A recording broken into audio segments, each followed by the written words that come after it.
new media is still new to the industry. So we might, you called me old, so I'll accept it. We might be old in that sense, but we are leading the charge into LinkedIn, TikTok, podcasting. Curiosity is, to me, the number one characteristic. I think it's really difficult to sell without being intrinsically curious. The days of I can sell a ketchup popsicle to a woman wearing white gloves I think is over. Where I ask my guests, how did you do it and why? Hey, we're back here at the Mark Howley Show, and today let's just jump right into it. I want to say hello to Adam Peak. He's the host of the People of Packaging podcast and a variety of other things. So, Adam, let's hit it. Give us your coordinates and so on and so forth. Yeah, thanks, Mark. So I am currently living in Salt Lake City, Utah. I have 5 children and just the one wife, which has been great. And I grew did up that too. What's that? I went with the one wife routine. Yeah, also. it's way better. Monogamy is wonderful.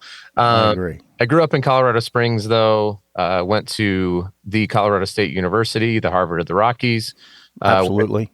Obviously. Became a pastor, moved to San Diego, got into packaging, and moved back to Colorado, started a church, stayed in packaging, moved to Utah, where I am now a senior vice president of sales for a packaging printer.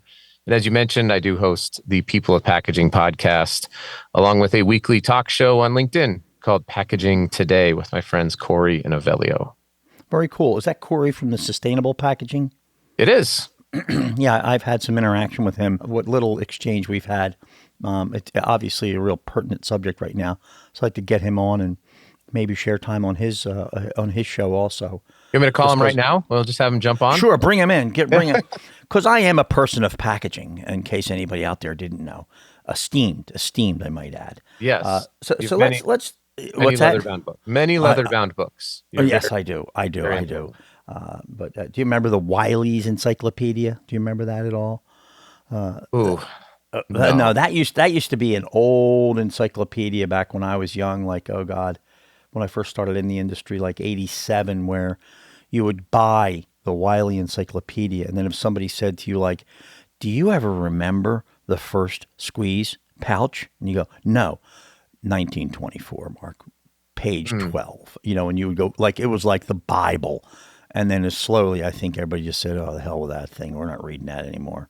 Then we had the internet. And then we had the internet. And Britannica and all of the encyclopedia manufacturers were like, "No, Webster. we're ruined." Webster, bastards. Destroyed us. What next? So anyway, one of the things I was listening to some of your podcasts, and one of the things I learned from, and this tripped me out, is, did you say you have like 100 pair of sneakers? Yeah, probably pretty close. Yeah.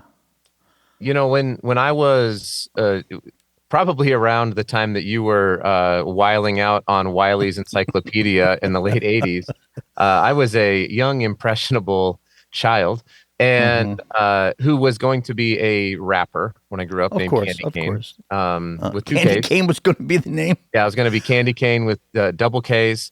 Crazy Candy Cane would have been a bad look for being very European American. So I stuck with Candy Cane. But I loved like rap music and basketball. So it was like Jordan and Magic and Larry Bird, and of course that was right around the time that Jordan's 86, 87 just completely revolutionized how we think about sneakers. And so I loved that idea. I loved Jordans. But of course, when you're 8 and 9 years old, you're not exactly able to afford to buy them.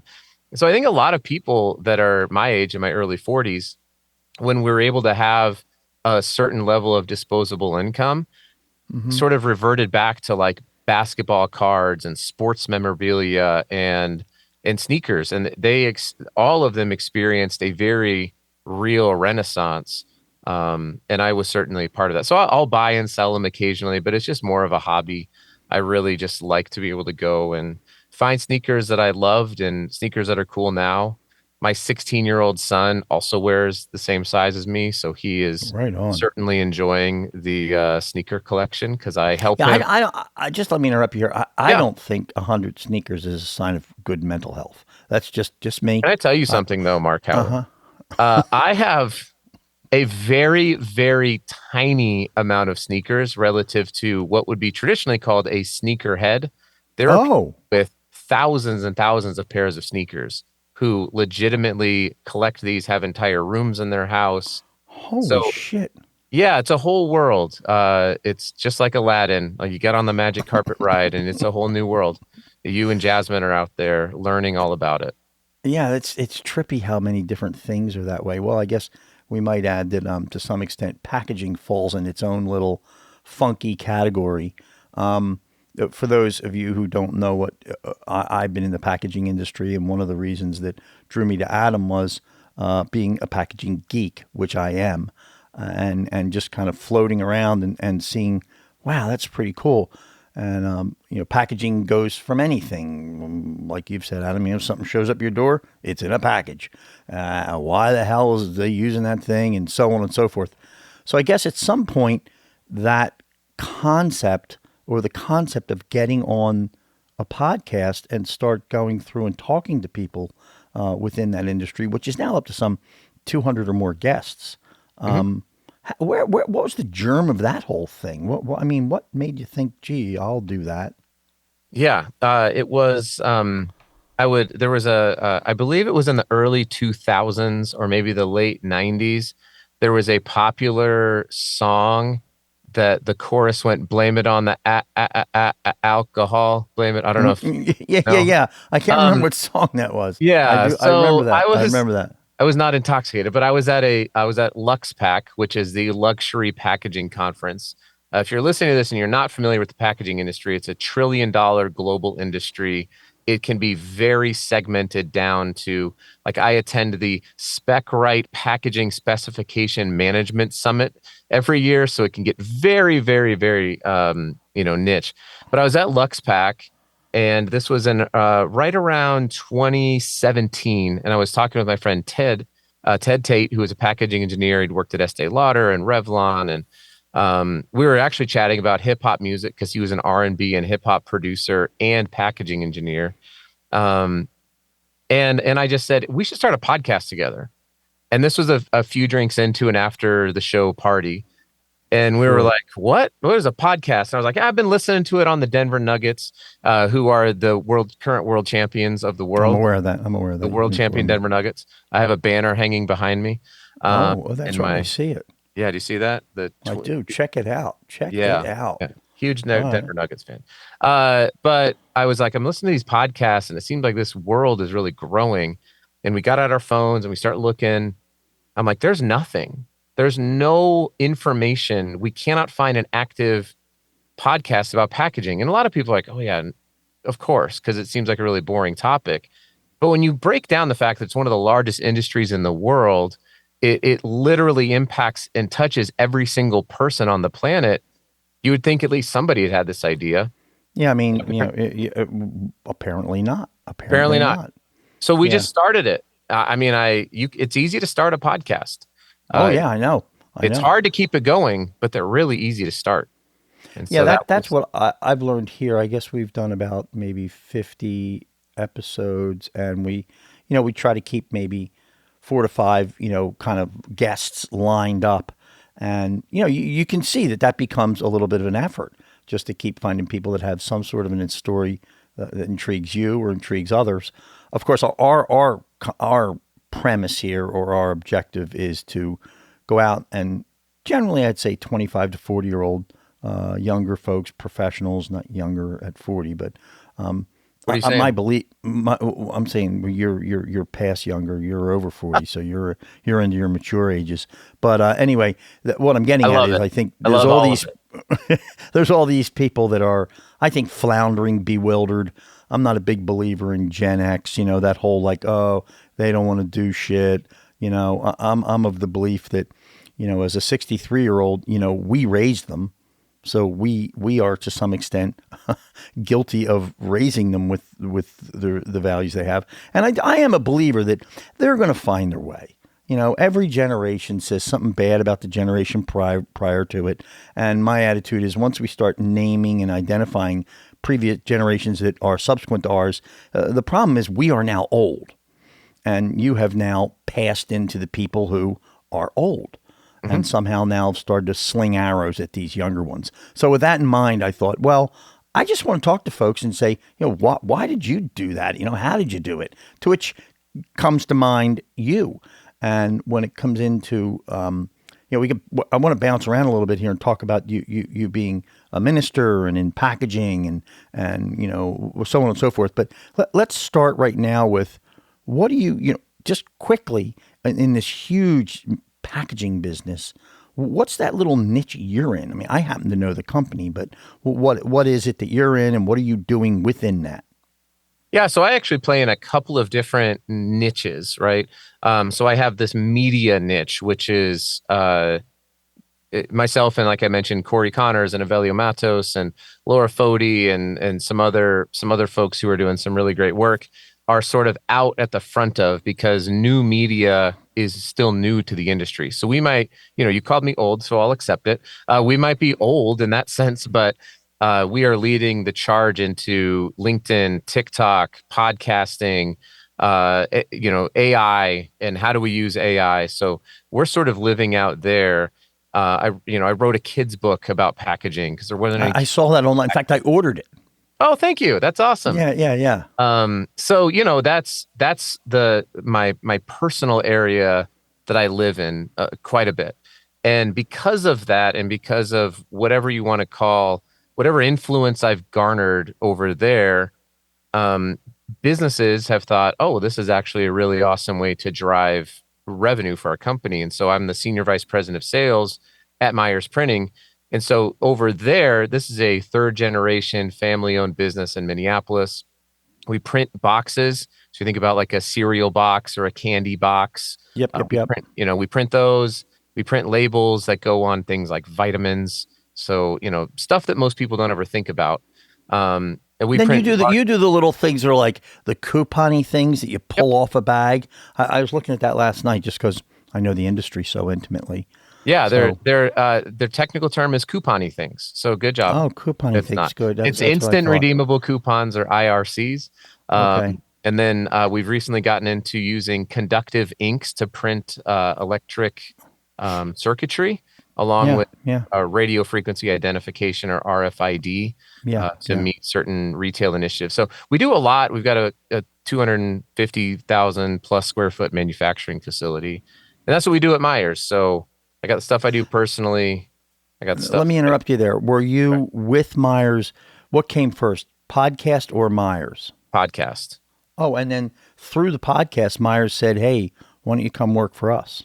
Yeah, so part of my journey was working for some pretty large private equity backed companies, and I was in sales. And that was part of the reason for starting the podcast. Was I was tired of just being another sales rep making calls. At the time I was living in Colorado Springs. I didn't really know a lot about packaging. I was a pastor. I was not super familiar with this industry. And so I was looking for new reasons to reach out to people and just have conversations. So that was part of the reason for the podcast. It really grew during COVID, to be totally frank.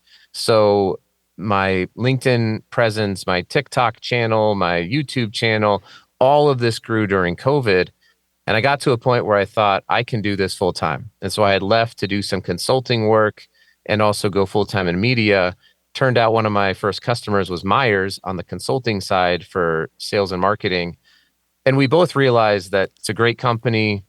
They have a lot of similar values to what I have. There's going to be alignment there. And so I get to work for them full time and, you know, have the benefits of having a full time job, but also be really encouraged to continue to grow the media stuff. So it's been a really awesome blend of those two. Yeah, no, that is a nice blend and kind of a backward way into, I guess, employment. Actually, well, I guess not one you planned on, but kind of serendipitously. But let me spin back to, you know, we know you wanted to be a rapper. We're going to jump past that one. I'm Why? presuming that just because we're still waiting for Candy Cane or Candy Missile or whatever the It was hell it is. Candy Missile sounds horrible. It was definitely going to be Candy Cane. Candy Missile, Whatever, whatever. little Candy Missile, maybe. But Mistletoe, I don't know what it is. But anyway, we'll move on from there. So then, I guess you went through this phase where I saw you played hoops and you thought maybe you'd be a pro hoop player, much oh, like don't you get and me wrong. I. I never thought I'd be a professional Oh, basketball player. I love basketball. I still play it to this day. I love so do coaching. I I. love So do watching I. it. But I was under no belief at any point in time in high school when you're a 5'7", white kid from the suburbs of Colorado Springs. My Yeah, professional basketball dreams were we're approached, dashed. killed off very early on in my life. Well, mine worked too as a 5'9" Irish kid from suburban Philly. Didn't take me long before I wandered into West Philly and I realized the Lord has made people who are significantly better than me. Yeah. And actually, it was really kind of cool because you realize, wow, there are some people when they talk about truly talented, you get, it's inspiring to make Hmm. you want to do something else. It really is. But anyway, so now I'm presuming you go to Colorado State, the Harvard of the Rockies, which I well knew, and then you go. When do you say I'm going to become a minister? Where in all that? Yeah, it was actually sort of accidentally in college. So I was a freshman in college. Was playing basketball actually in the rec center, and one of the guys that I was playing with was a guy named Gary. And Gary was a non-traditional student. He was like 29 years old. Had a pretty gnarly history involving alcoholism. He's one of the best basketball players I've ever played with in my life. From Kentucky. So we had a lot of fun. He was a Christian. I was a Christian. We had a couple classes together. We start talking, and he says, maybe you should come to a Bible study at my house and just lead a Bible study. And I was like, that sounds like a lot of fun. So I was 18. We start leading this Bible study, and it ended up kind of growing into this. There was probably 35 or 40 people who'd come every week, and we had somebody who'd play the guitar and sing, and I would lead a Bible study. And as far as I'm concerned, that was a church. It was not a organized denominational thing, but it was this really cool group of just organically brought together people from all walks of life. I'll never forget being 18, trying to counsel a guy who's now my age in his early 40s through his divorce and his relationship with his kids. And I had no idea what I was doing, but I just said, and I said that I don't know, but I can tell you what it says over here in the Bible, because that's what I was spending a lot of time reading and studying the Bible. So I thought at that point in my life, to be completely transparent, that I would never get married. That I would, this is what I was going to do for the rest of my life. I was going to finish out my business degree from CSU because I was already here. I was going to go get my master's and my doctorate, and then I was going to be able to travel around speaking and preaching, and that's what I thought was going to happen. Well, you have a very, obviously your personality feeds into that. Your guy, you have an engaging personality. You're not afraid to get out and, speak your mind. So I'm sure being, a minister and getting in front of people would be something that would be very comfortable for you, especially if you have a passion towards it. Yeah, even my freshman year of college. So at the time, and I think it might even still be this way, you have to take a class called public speaking. Oh yeah. And I was so excited that this was a class, because you come from high school and it seems like you're kind of told what to do. And they're like, you can pick your classes. I was like, I can go to a class on public speaking. Amazing. And so I took it my first semester, freshman year, and had an absolute blast because it was me and mostly a bunch of really shy seniors who never wanted to take the class, but it was their last year and they had to get it out of the way. Yeah. Yeah. So I've just always loved. I've never really been scared of getting up in front of people and talking since I was in high school. I was never afraid of being. I played sports through college. I was never afraid of being a leader within that. I was never afraid of being out in front of people talking. I loved selling. I loved marketing. But it wasn't until I hit about my late 30s, early 40s where I wanted to publicly speak. And I did that up until COVID basically. And I went out and took a speaking class. I went out and got a professional speech coach, and wow, did I learn a lot. I mean, yeah, you can blabber all you want, but if you get somebody who really shows you how to do public speaking, to me, I don't know if you took formal training or not, but I just was actually I was talking to a life coach, and they said, "Well, if you want to do it, go get a speaking coach." So I did it, and it was best advice I ever got. But now, circling back here, at some point you're or you become an ordained minister, which that takes some effort, doesn't Mhm. it? Well, it can And and it can't. I mean, there's people who get ordained just online. You just pay a fee and they send you a thing, and that to perform weddings and things like that. yeah, That was yeah. not what I did. So I got out of college, and my story in college was I went from this moment of I'm never going to get married to this girl that I had this absolute crush on through all of high school, repeatedly shot down for dates, turned down for prom, the Kaboom, whole thing. kaboom. Like she was the girl that I just like I would go out of my way just to walk past her locker on my way to a class that was on the opposite side of the school just so I could see her. Oh, I that's just cute. That's cool. this is a true story. Um, and we ended up going to a dance together and having an absolute blast. And I wasn't even looking. I did not want to date anybody. She didn't either because she was going through some things in her life with her parents getting divorced. And I would say that God really did bring us together, and we started dating. We got married right when I got out of college, like literally 2 months after I graduated from college. Wow. Got Wow. married. She was still a senior in college, so we've been married for over 20 years now.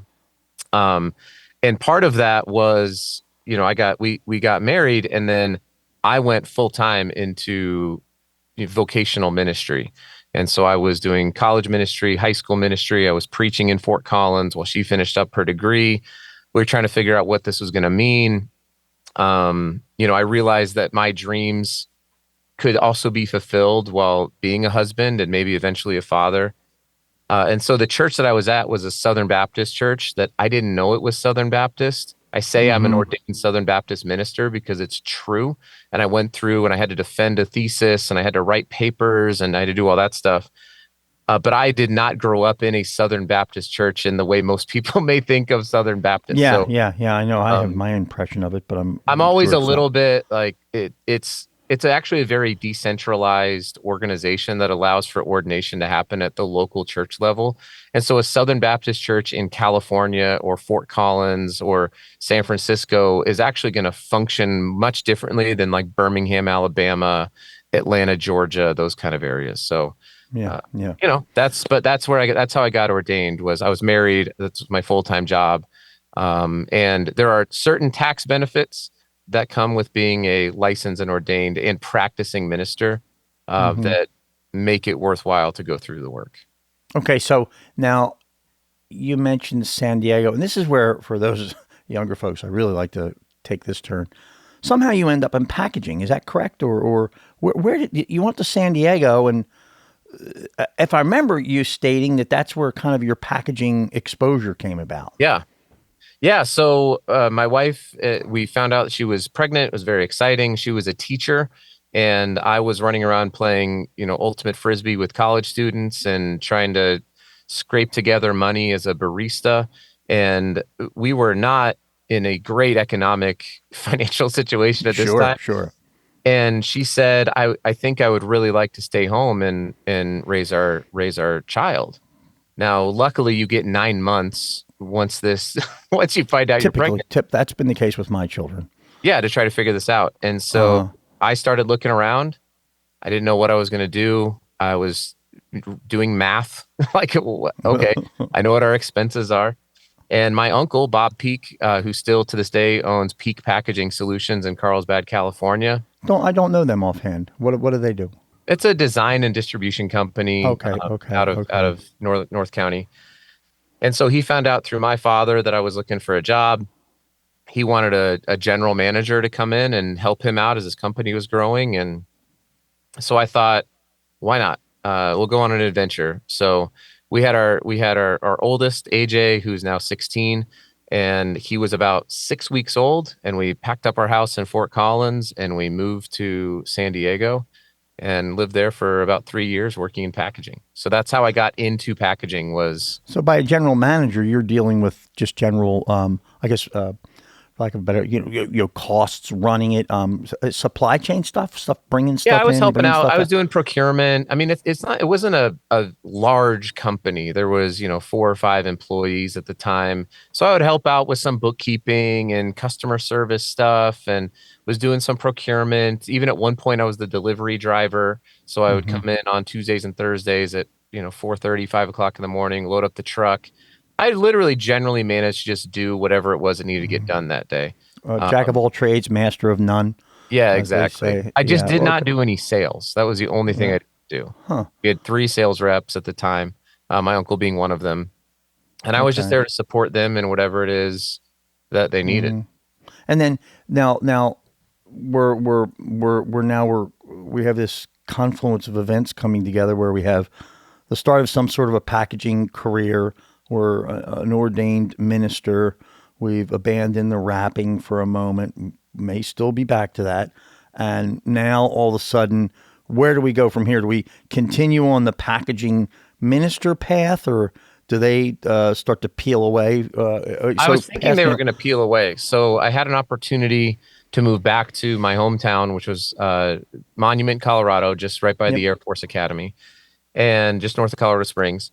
And we had an opportunity to move back and be part of a church plant. And so my family was still there, my wife's family was still there, most of our friends were still there, and so we took it. And actually, another family from San Diego moved with us to Colorado Springs, and we started a church because the time in San Diego was super informative. But I never got to a place where I thought, this is my passion, this is my career. It was a really awesome job, and obviously, I'm super grateful for it. But I wasn't like, this is what I want to do. I want to work in the family package. It just didn't catch you. Just didn't catch No. you. And so the idea was move back there, kind of cobble together enough money and income to survive while the church gets started, and then I'll go full time back into pastoral ministry. You And didn't try and sell packaging through the church. Don't tell me that, please. no, well, the No church had to bags, buy it. nothing like that. Okay. No, no. I did one time though make a cold call on the Mormon Business Center, the That's Church of smart. Jesus Christ of Latter-day Saints. They Yeah, buy a yeah, lot of sure. packaging. I'm Nothing sure happened they do. from it. Oh, But well. That's okay. yeah, That's okay. you gotta shoot your shot. That's what I think. Yeah, yeah. And so I did have a moment of convergence where where I realized I was not going to be in this because, in terms of the full-time vocational as a pastor, and that I would remain as a volunteer, likely for the rest of my life, which I still am to this day. Right. And I had an opportunity to take a full-time job within a Christian ministry, and it was a good opportunity. And I was weighing this out. And that same week, I had some of the most amazing conversations with people in the cannabis industry. I flew over to Utah, some great conversations, just life conversations with people from various faith backgrounds, including the LDS faith and the Hindu faith and Muslim. And none of it was contentious. It was all beautiful and educational, and it was wonderful. And I realized, like, I am not actually built to only hang out in one sort of like social circle, because I think I'm just way too curious for Yeah. that. And I really found a lot of beauty during that time, during this week, where I was literally like, I have to make a decision. Do I quit my job selling packaging and take a pretty decent pay cut to go into full-time ministry, which I was actually prone to do because I was traveling a lot at this time and I was away from my family? Or do I stay in this and do the quote less righteous thing of staying in the marketplace? Who were you selling for at this point? I was with WS Packaging. Where are they? I don't know them all. They have merged with Multicolor Corporation Oh, I know them. I know after them. about 4 years ago, and Okay. so WS, the name WS went away and it got absorbed into the MCC world. But yeah, at the time I Yeah. was with WS Packaging Okay. Okay. and decided to stay.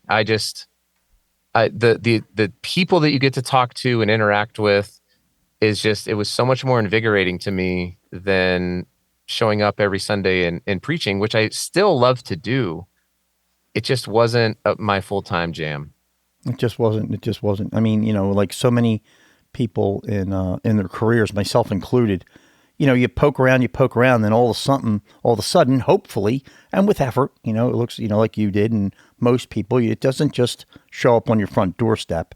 Usually, you have to poke here, poke there, and dig a little bit, and then sometimes, if we're lucky, we catch a passion, which I did, and in the same industry as you.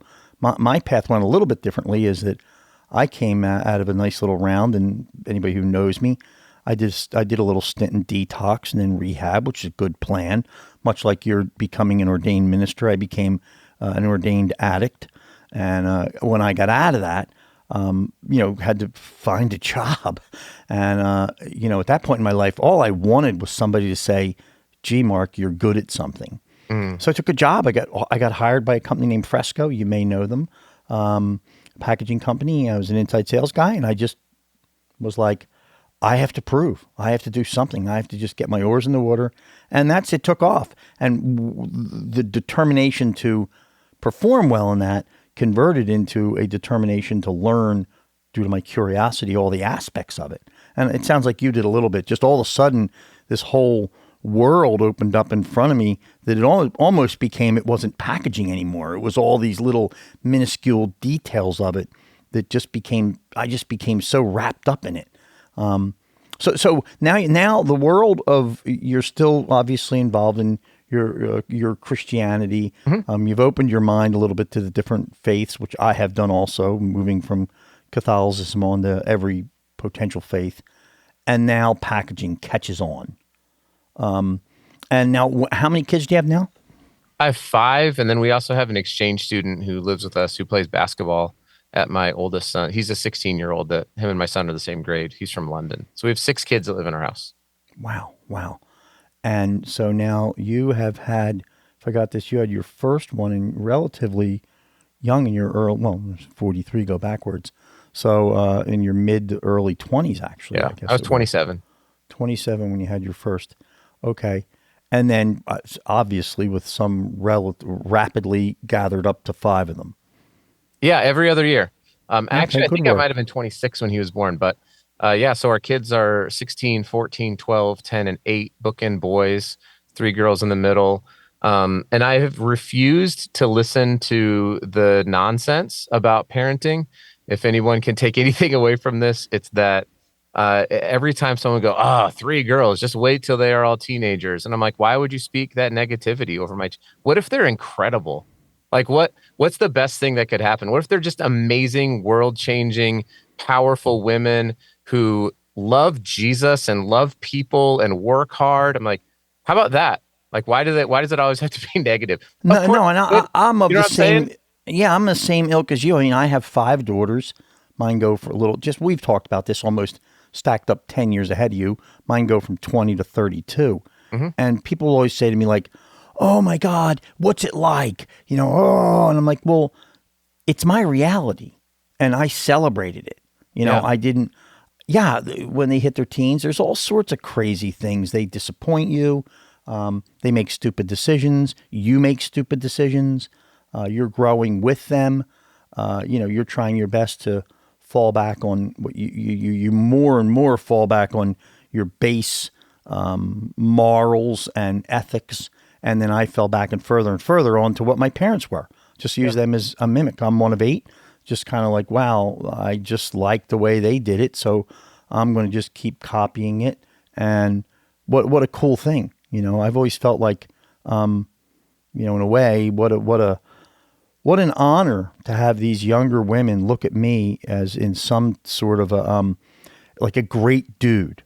Like there's many times in my life where I thought, I'm not a great guy, I'm not, in my own mind, I didn't think highly of myself. And then these little girls are just, they want to like sit on a couch with me. They want to fall asleep next to me. I'm like, wow, how cool, Yeah. And sometimes my wife didn't want to stay next to me of 33 years. She would be like, you're just a pain in the ass. And still, I could always pick up one of the 5 that wanted to hang with me. So much like you, naysayers, I got no time for it. Marriage is great. I'd marry my wife again.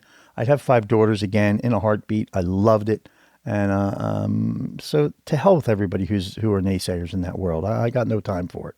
Yeah, no, So I do think that we do have a bit too much of negative talk around marriage and parenting.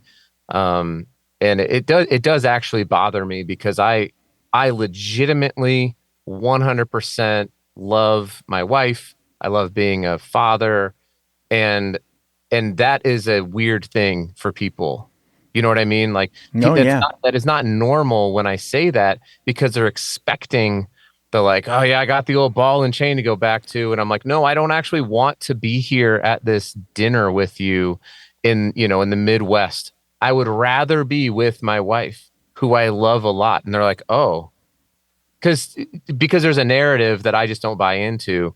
And I really do. I really, honestly, truly, deeply love being married. I love it. This is not the reality for everybody. I would never go around and say that this is the reality. It's just what my reality is, and I'm not ashamed of that at all. No, nor am I. I mean, I'm a dad.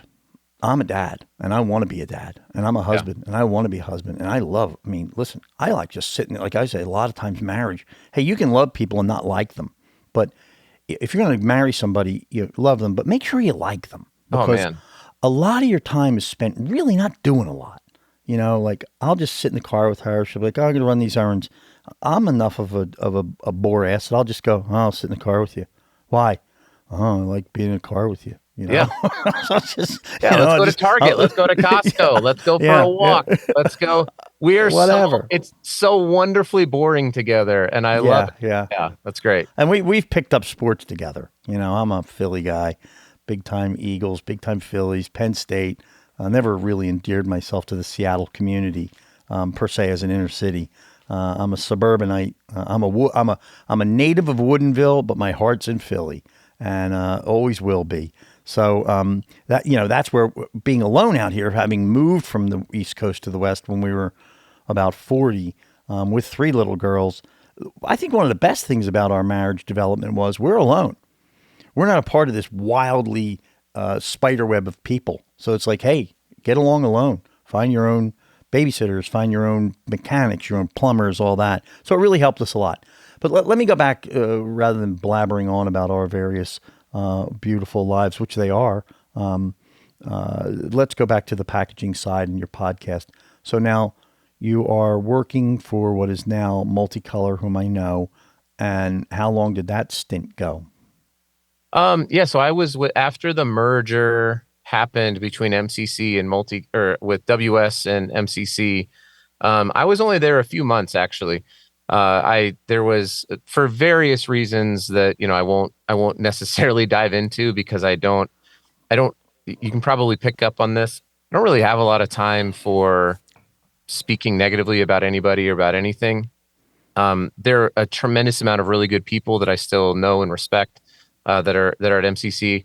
I just there were some things that happened that I didn't necessarily agree with, and so I chose to leave and ended up joining a company called Fortis Solutions Group, which is similar in the same kind of vein as WS was. A lot of former WS packaging people were over there. What was the products line there again? I want to get my head At around that. Fortis, Yeah. flexible packaging, so stand-up pouches and stick packs, pressure-sensitive labels. Oh, I didn't know Fortis as being a stand-up packaging company. Yeah, they Maybe. acquired label technology out of Merced, and then they also Yep. acquired Kala Packaging out of Orem, Utah. And so Okay. So, and I think now they own Quality Tape and Label, who they bought, wow. and they just bought another cold seal application company, I think out of Illinois. They've grown Okay. a lot through Yeah. acquisitions. Yeah. John Wynn admittedly has done a very good job at growing that company, and they continue to do really well. Okay. Geek alert. Cold packaging, cold seal. I was like, how do you seal something in the cold? Well, let me tell you here. Let's When hear it, you Mark. open, well, it's a fair question. I think it's very good. And I'm sure our audience is on the edge of their seats. What? They're like, this is the most exciting part of the podcast. How does a granola bar wrapper get sealed without any heat? Go, Mark Howley. Well, listen, at the possibility of being wrong, there's like this, when you pull it apart, there's actually, by pressure, there's an adhesive within there that activates and that allows it to stay together. These are miracles. Only an ordained minister could have really sold this without people, digging right to the bottom of it.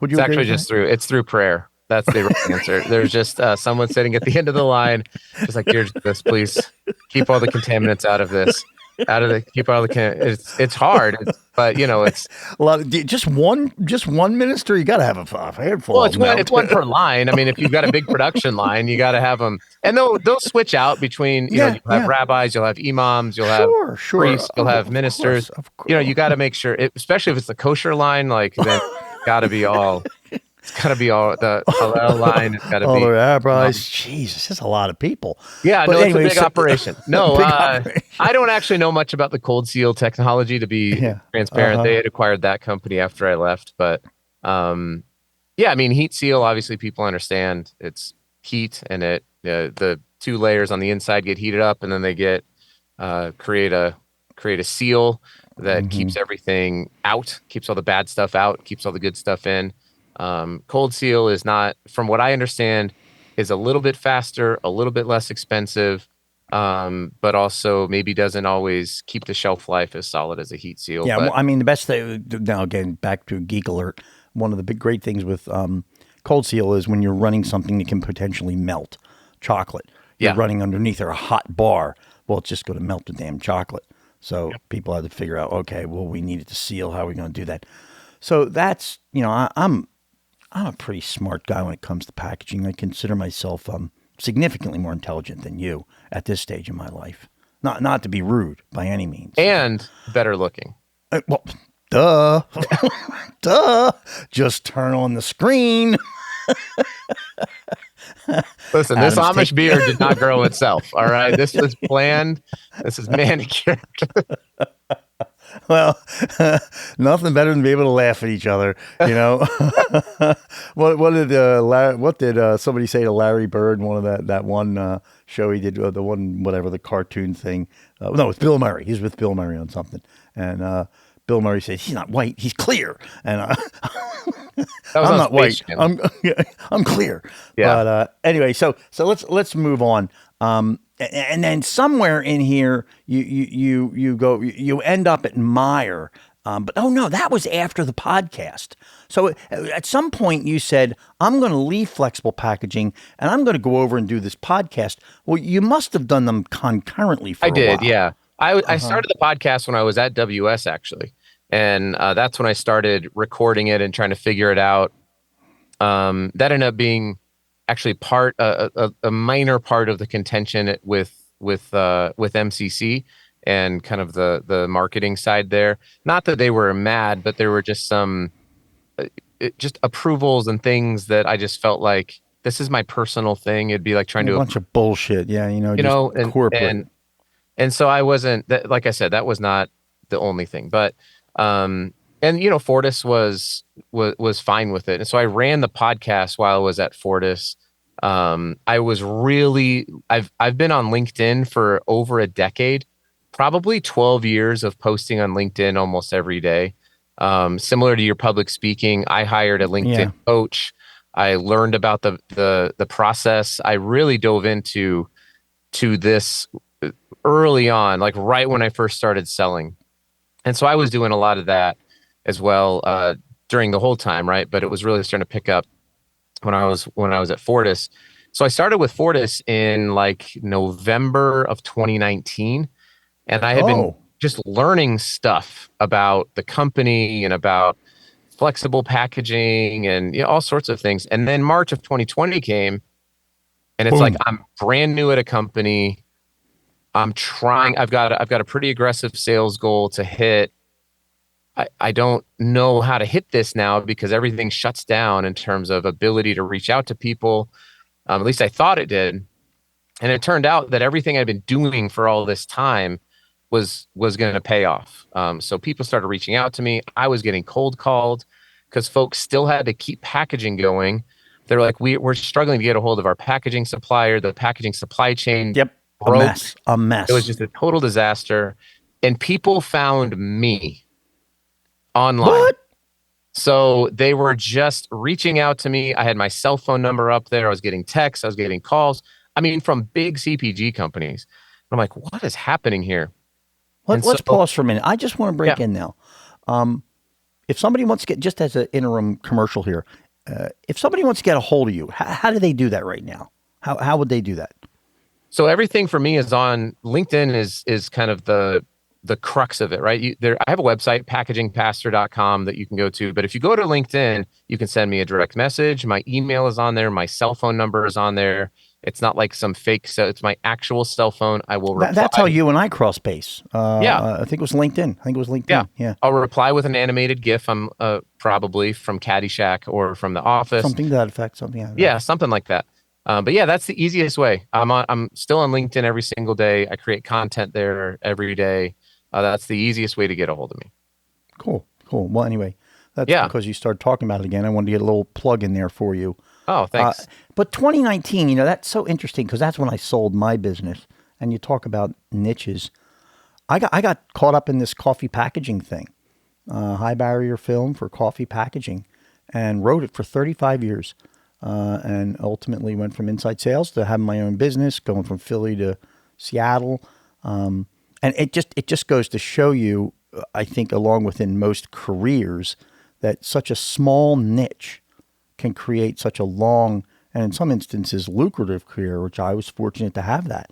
But if you go in a retail shelf, I always tell people, walk along the coffee aisle and just look where the little flexible bags are, Starbucks, and then go look around where all the hip cool ones are, which was my world, was the hip cools. Mine was not Starbucks.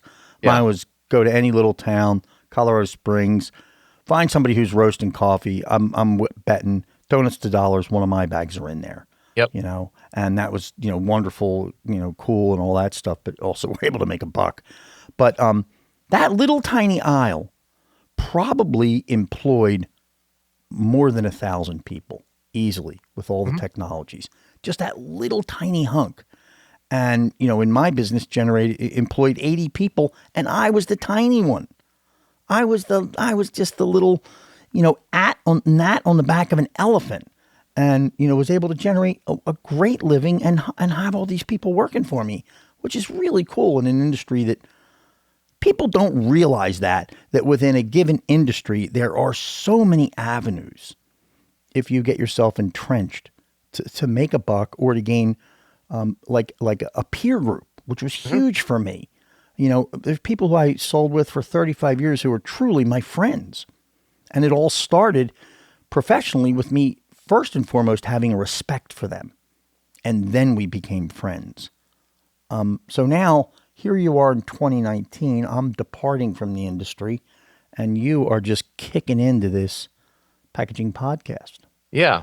Yeah. It was really picking up. And it was into kind of the summer of 2021 that it was still growing. I wasn't sure what to do with it. I was being asked to speak places. It was helping revenue grow at Fortis, which was helpful for just for myself. But I realized I could probably go do this for other people as well. And that's when I left and had a consulting company, found a couple of sponsors for my podcast. And that's ultimately what led me to Meyers was, I think the big thing would be I stayed focused on what I really believe in, which is that people are made in the image of God and that they're beautiful and they're wonderful, and that I was just going to try to reach as many people as I could, and be a positive influence in their life and be able to serve and help them as much as I could. That was my start of sales. That's what I started doing with the podcast. That's what I set out to go do in my consulting company. That's why I ultimately took the job at Meyers full time, was because I got to lead and serve a group of 16 people and help them better their lives and help our customers better their lives. So I stayed focused on a principle, but I also maintained a high level of curiosity and a high level of humility, and just started asking people questions and taking whatever meeting I could and chasing down whatever opportunity came. I think people probably overthink that stuff. And I was just like, you know what? We live in a really special time. At least if you're here in North America, right? Like we live in a pretty special time where we can get connected with a lot of people in a very short period of time, and not to leverage them in order to make a buck, but to really connect with them and find out how you can serve. And that is so countercultural today that it's become very valuable to Yeah, people. yeah. And you lose that if you're focusing on the buck, right? Now, if you forget that, which is the hardest thing to do, is to say, oh, now I can leverage this to make as much money as possible and fake it. We've seen this in sustainability, when it comes to sustainability and packaging. And I see it a lot with people who start off very well intentioned and they go, wait a second, I can now leverage this, and they try to fake it, and then they get found out, and it's no good. I read a book years. I was, by the way, like, I don't know about you, but I was a freaked out, passionate book reader and tape Yes. listener when it came to sales. I mean, off the charts, because Yep. I'm a firm believer that it is not, all this zing zang, which I can play that game, but this is a measured skill set that requires a personality that takes an intense amount of determination, an ability to take a punch in the face, which I think also, like you said, requires sort of this internal sense of I'm doing a good thing.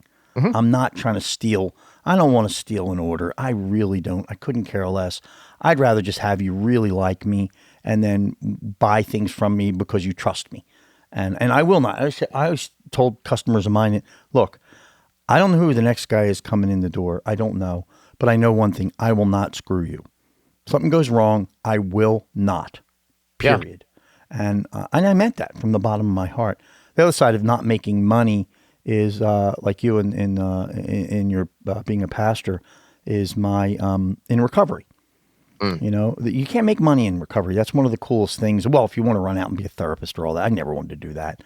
I just like talking at these rehabs, and people are just desperate to have somebody not judge them.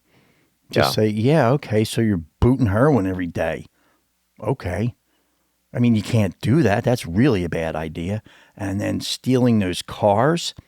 See, we're going to have to account for that somewhere down the line. I can't talk you out of the cops, but I can tell you, stop that shit. Yeah. And, for us, you need to identify some form of a higher power, something that's above and better than you. Because whatever, our joke is always, how about this? It seems to be left to your own devices. You have made a bit of a mess of this. Let's just try another path, if you would. Right. Most won't. Most won't. So now we're at Meyer. We're training 16 people, and that's no easy thing. Training 16. I presume, are they a lot of them younger or every age group? No, it's across the country, various experiences. So, for example, there's one rep who I said, I have no interest in teaching you how to do all, the social media stuff and the, CRM stuff and all that. Like, you are a very successful business person. You do a great job. How about this? I'll stay out of your way. Call me if you need me. And this person was like, that is music to my ears. And other people, it's like we value outcomes over process. And so if your outcomes are not hitting where not only we expect, but more importantly, that a salesperson expects, then we have a process problem, and I'll go help them fix their process. But I much would rather fix a process and let it play out and let people learn than micromanage a process and micromanage a person. I'm really terrible at that. I never liked Micromanaging, having run my own business, you might as well throw out to people. Yeah, They lose complete faith no in good. themselves. They're demoralized. I always say, if you're going to micromanage, why have them? Right. Yeah, you just do a job. So, Why do I hire? sales is really beautiful because I like you. I read a lot of books. I study a lot of salespeople. There's an art and a science to sales, but it's one of the very few places where you can be employed and still be in somewhat control of your income. So you can have it. There's I call it income elasticity because you pay for your outcomes, which means that your time, somebody can work 40 hours in a work week and be paid $1 million. And at that same company, somebody's working 40 hours and they're paid $70,000 because of the outcomes that those 40 hours are producing. So then your time becomes something that you have to manage because no one's going to pay you for your time. You're not clocking in and clocking out. You're paid for your No, no. outcomes. And so I want to help people achieve the highest levels of outcomes that they can achieve, because I know when that's happening, and we pay them very well for that, by the way. And when that's happening, then I'm benefiting, our company is benefiting. Most importantly, hopefully our customers are benefiting and the employees are benefiting. Because there's, What would you say? What would you say are maybe? I have my own opinions. I'll respond to this after I ask you the question. What do you think the top maybe two or three characteristics of someone that you say, a newer person that you meet and would say, gee, that's somebody who is, I think, has game? yeah, curiosity is to me the number one characteristic. I think it's really difficult to sell without being intrinsically curious. The days of I can sell a ketchup popsicle to a woman wearing white gloves is, I think, is over. I don't think that we live in those days anymore. No, not at all. Not So at I want all. someone who's curious. I want someone who is humble, and I want someone who's entrepreneurial. Because at the end of the day, a salesperson is really the CEO of their own family. They're the CEO of their own little business. And so an entrepreneur, a curious and humble entrepreneur, is going to figure it out. They're gonna hustle, they're gonna do what they have to do. And the beautiful part about being that person, but being within the structure of an organized company, is you reduce your risk profile goes not away, but it's pretty low relative to being a full-time entrepreneur. But the ceiling is actually still pretty high. It's hard Yeah, to make yeah. $1 million as an entrepreneur in a year without Yes, it is. absolutely crushing yourself. Yeah. That's not an easy task. And it's not easy to make $1 million in sales, but it, you also don't have that. You don't have accountants that you have to worry about. You don't have, in terms of your business, you're not No, responsible if you for all can the if you employee can benefits, like all that stuff. Like, you just go and sell, and if you sell, $20 million, you can make $1 million. That's pretty cool to think about. As an employee of a company, there's very, very, very, very few positions where that is true. And I think it's beautiful. And I also think that to those of you who are maybe not thinking of $1 million, hard work, honesty, humility in the packaging game, and probably in most games, but there's good work. And by, the types of wages you're talking about, but, there's 150, 250,000 bucks, $300,000 out there to be gotten. And then the breakthrough massive stories, but you put time into it and get yourself in 5, 7 years and really have a skill set, a valued skill set, you can make a very good living, Yep. good living. And it's transferable. You can move it around the industry very well. And I encourage that to anybody who's starting out. Now, for me, the sales qualities that I would say are not much different than you. The biggest one is, they say, balls versus brains. Which would I rather have? I would say, give me the balls. I can give you the brains, balls with humility, let's say. But there's very little that we're doing professionally that is so complex that if with some curiosity and some effort, I can't get you to understand. But Yeah. I can't, I can't put drive in there. I can't whip it into you. I can't talk it into you. It is somehow inherently within you. And then that little bit of humility. Because I coach, I still, for the company you bought me, Tricor Braun, which is a great company, by the way, I train their salespeople. Mm. And the ones who lack humility are the most frustrating to me. Yeah, I know that. Yeah, I know that. And I'm like, dude, I've been doing this for 35 years. I can promise you one thing. You don't know shit. Okay. I don't want to be rude. I'm not going to say that to you. But the fact of the matter is, you don't, Yeah. take a piece of humble pie and just listen. But And some of them won't. you bring up a really good point too, also on the mental health. Like, sales is can be a very degrading profession, Yeah. because, like, a successful baseball player gets a hit 35% of their at bats. That would be a very successful baseball player. Hall of Famer. Yeah, a Hall of Famer, right? A successful sales rep is probably closing, at least in my industry, is probably has a close rate of 10 to 15% The best ones. time. Yeah, that's a very, very good. So that means that 90 to 95% of the time you're told no. Sometimes you're called names. Sometimes Oh people yeah. are not very respectful. And Nope. being able to go home, like I've been cussed out on the phone. Like my wife is standing right next to me and I'm talking on the phone and she's like, "Oh my gosh." And then I'll get off the phone. This happened to me at one point. I got off the phone, I hung up. I was like, "Are we still going to get ice cream?" And she's like, "What?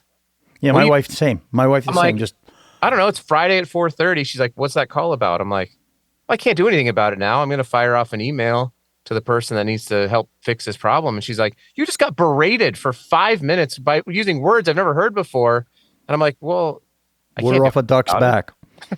Water off a duck's back. What am I going to do? I Yeah. think the ones that hurt me the most are people will lie. That's Hmm. the thing that got me. Where like in my business, they approve the artwork.